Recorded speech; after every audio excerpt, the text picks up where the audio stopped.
Good afternoon మాఫిరా.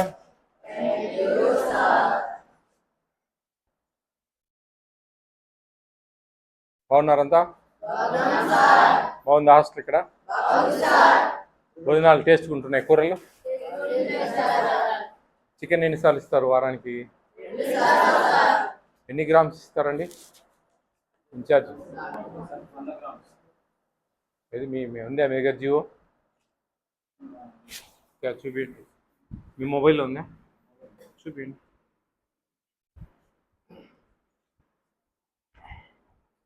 మా దగ్గర 45 grams per day ఉంటుంది. మనకి జీసీసీ టెండర్స్ అవి ఏమి వస్తాయి కాస్ట్ బాగా పెరగడంలో మెనూ రివైజ్ చేశారు. మాకు రాలేదు ఇది. అంటే మీ డిస్ట్రిక్ట్ చేశారా? అట్లేదు ఇది స్టేట్ది కదా. అంటే ఇందులో సోషల్ వెల్ఫేర్ కి సంబంధించి కూడా ఉన్నాయి sir. Mid day meals GO number 8 అనేది ఆల్ వెల్ఫేర్ హాస్టల్స్కి సంబంధించిన జియో. అవును సార్. దాని ప్రకారమే 1400లోనే చేశాం సార్. 40 rupees per week. ఇది ఎవరు కలెక్టర్, ఎవరు జేసీ గారు ఎవరు ఇది చేశారు? అప్రూవల్ ఎవరు చేశారు? అట్లా అది మాకు అంటే క్వాంటిటీస్ జస్ట్ మన ఉన్న కాస్ట్ ఎక్కువైపోతుంది సార్. దాన్ని బట్టి చూస్తుంటే మొత్తం ఏపీ అంతా అట్లే చేశారా? ఏపీ లేదు మన దగ్గర. అదే అన్ని అందరి దగ్గర అదే కదా. ట్రైబల్ వెల్ఫేర్ అంటే సోషల్ వెల్ఫేర్, బీసీ వెల్ఫేర్ ఎవరు ట్రైబల్ వెల్ఫేర్ కలుపు జిల్లాలో. ఇప్పుడు స్టేట్ అంతటికి ఒకటే జియో ఇచ్చారండి. అది జీవోలో ఉన్న అమౌంట్ గురించి మాట్లాడలేదు. నేను జీవో మొత్తం స్టేట్ అంతా ఇంప్లిమెంటేషన్ జీవో ఇది. ఒక్క మన ఏఎస్ఆర్ డిస్టిక్ ఒకటి అట్లా చేయడానికి కుదరదు. అట్లా చేస్తారు. ఒకవేళ మీ చేస్తే మొత్తం ఏపీ అంతా చేయాలి. మీ ఒక్కరు చేస్తే అది కుదరదు. మాకు ప్రాబ్లం వస్తుంది.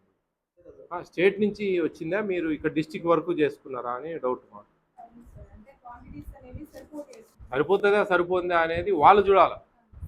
ఏ జిల్లాకు, ఏ స్కూల్కు, ఏ హాస్టల్కు వాళ్ళు డిసైడ్ చేసేది కాదు ఇది. ఇది జియో నెంబర్ 8 అంటే ఏపీ స్టేట్ అంతా ఇంప్లిమెంటేషన్ జరగాలి. అది ఏంది అనేది మీ అధికారులు మీరు మాట్లాడుకొని అందరికీ ఒకటే జరగాలి. ఇప్పుడు ఎస్సీలకు ఒకటి, ఎస్టీలకు ఒకటి, బీసీలకు ఒకటి అట్లా ఉండదు. అందరికీ ఒకటే జరగాల. అది మీరు 29 గ్రామ్స్ మీకు ఇచ్చి వేరే వాళ్ళకి 45 గ్రామ్స్ ఇస్తే ఎట్లా అది అనేది. నేను ప్రీ మెట్రిక్ పోస్ట్ మెట్రిక్ గురించి మాట్లాడడం లేదు. రెసిడెన్షియల్ స్కూల్స్ గురించి మాట్లాడతాం. రెసిడెన్షియల్స్ గురుకుల పాఠశాలలు ఉన్నాయి, జ్యోతిరావు పూలే ఉన్నాయి, ఇవన్నీ ఉన్నాయి కదా. వాటి గురించి నేను బిఆర్ అంబేద్కర్ ఉన్నాయి, ఇవన్నీ ఉన్నాయి కదా. ఇవి కూడా సేమ్ ఇదే టైప్లోనే ఉంటాయి. వాళ్ళు 3 పూటలు అన్నం పెట్టాలా, అన్నీ ఇదే సేమ్ మెనూ అందరికీ. వాళ్ళకు ప్రీ మెట్రిక్ వాళ్ళది డిఫరెంట్. వాళ్ళకు మధ్యాహ్నం పూట లంచ్ ఉండదు, వాళ్ళది డిఫరెంట్. అది ఆ వర్షనే డిఫరెంట్. లేదు మెనూ బోర్డు ఎక్కడ ఉంది మీది? స్టోర్ రూమ్లోనా? స్టోర్ రూమ్ బయట ఉందా? డైనింగ్ హాల్లో లేదా? మీకు తెలుసా ఎప్పుడు ఏ పూట ఏం పెట్టేది అనేది అంతా ఐడియా ఉంది అందరికీ? ఏ రోజు ఏం పెడతానండి? మీకు మంచి బుక్స్ ఇచ్చాము. ఇవన్నీ వచ్చాయి అందరికీ? ఎన్ని ఇచ్చారు? 9th 10th. ఈ బుక్స్ అన్ని మంచి చదవండి. కథలు ఉన్నాయి, మంచి మంచి నీతి కథలు, మోరల్స్, వాల్యూస్ ఎట్లా అనేది. ఓకేనా? మీ లైబ్రరీకి సైన్స్ అండ్ టెక్నాలజీ మీ సార్కి ఇస్తా ఉన్నా. సైన్స్ అండ్ టెక్నాలజీ బుక్ ఇది చాలా మంచిగా, దీంట్లో క్వశ్చన్స్ అండ్ ఆన్సర్స్ అని మంచిగా ఉంటుంది. ఎప్పుడైనా వెళ్ళి చదవండి మీరు లైబ్రరీలో. ఓకే? క్లిప్ తెలుసా మీకు? క్లిప్ మీకు కూడా టీచర్స్ మీకు కూడా చెప్తున్నా. క్లిప్ తెలుసా? గ్రహణ మొర్రి తెలుసా?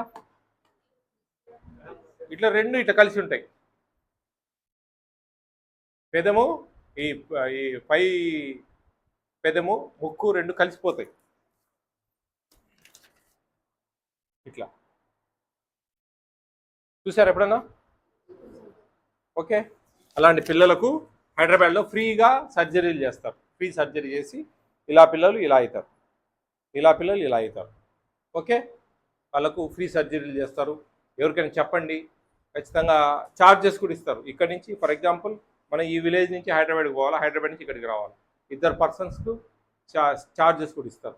మా బ్రదర్ వాళ్ళది ఇది కొంచెం అందరికీ పేదలకు న్యాయం జరగాల, సోషల్ సర్వీస్ మోటోతో చేస్తూ ఉన్నాం. ఇవి వాళ్ళ కాంటాక్ట్ చేసే నెంబర్స్ అవన్నీ పెట్టుకొని ఎవరికైనా అందరికీ చెప్పండి. ఓకేనా? All the best all of you. Take care of your future. మీకు మంచి అవకాశం ఉంది. ఒక మంచి రిజర్వేషన్స్ ఉన్నాయి. మీకు కొంచెం గట్టిగా మంచిగా చదువుకున్నారంటే ఒక 5-6 ఏళ్లలో మీ లైఫ్ సెట్ అయిపోతుంది. మంచి మంచి జాబ్స్ దొరుకుతాయి. ఓకేనా? బాగా ఇష్టంగా చదవండి. ఏదో బరువుగా చదువుకోకుండా అట్లా కాకుండా మీ తల్లిదండ్రులు ఎంతో కష్టపడతా ఉంటారు, పనులకు పోతూ ఉంటారు, అవునా? ఎన్నో ఇబ్బందులు పడుతూ ఉంటారు. ఆ ఇబ్బందులు పడకూడదని ఇప్పుడు 10th క్లాస్ ఇంటర్మీడియట్ చదివే స్టూడెంట్ ఒక అబ్బాయిని పనికి పంపిస్తే వాడు రోజు 150-200 డబ్బులు తీసుకొస్తాడు.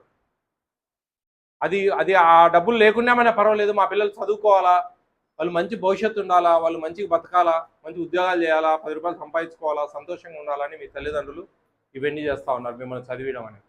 అదంతా అర్థం చేసుకోండి. మీకోసం మీరు నేటి బాలలే రేపటి భావి భారత పౌరులు. మంచిగా మీరంతా వెన్నెముక లాంటి వాళ్ళు. మన ఆంధ్రప్రదేశ్లో మీరు మంచిగా చదువుకుంటే కన్నా మంచి మంచి అవకాశాలు ఉన్నాయి. ప్రైవేట్ జాబ్స్ ఉన్నాయి. చూడండి, ప్రభుత్వం మంచి మంచి డిజిటల్ టీవీస్ ఇచ్చింది. మంచి మంచి బిల్డింగ్స్, భోజనాలు సపరేట్గా. చూడండి, మన ఇంట్లో తింటామా వారానికి 2 సార్లు చికెన్, డైలీ ఎగ్ తింటామా? ఏదో పండగ పప్పుకో తింటా ఉంటాం, అవునా కదా? అటువంటిప్పుడు ఈడ ఇంత ఎందుకంటే పౌష్టికాహారం తినాలా, పిల్లలు బాగా యాక్టివ్గా ఉండాలా, బాగా చదువుకోవాలా, సంతోషంగా ఉండాలా అనే ఒక ప్రభుత్వం ఒక మీమాంసతో చేస్తూ ఉంది. దాన్ని అందరూ దృష్టిలో పెట్టుకోవాలా. దాని అందరూ మనము ఎంతసేపు మనం మా అమ్మ ఏం చేస్తుందో, మా నాయన ఏం చేస్తాడో ఇవన్నీ ఆలోచనలు వద్దు. వాళ్ళు ఏదో పనులు చేసుకుంటూ ఉంటారు. మీరు హాలిడేస్ వస్తాయి, రేపు క్రిస్మస్ హాలిడే వస్తాయి, రేపు సంక్రాంతి హాలిడేస్ వస్తాయి. ఇట్లా హాలిడేస్ పోయినప్పుడు బాగా ఎంజాయ్ చేయాలా, మళ్ళీ వచ్చి చదువుకుంటూ ఉండాలి. ఓకేనా? All the best all of you.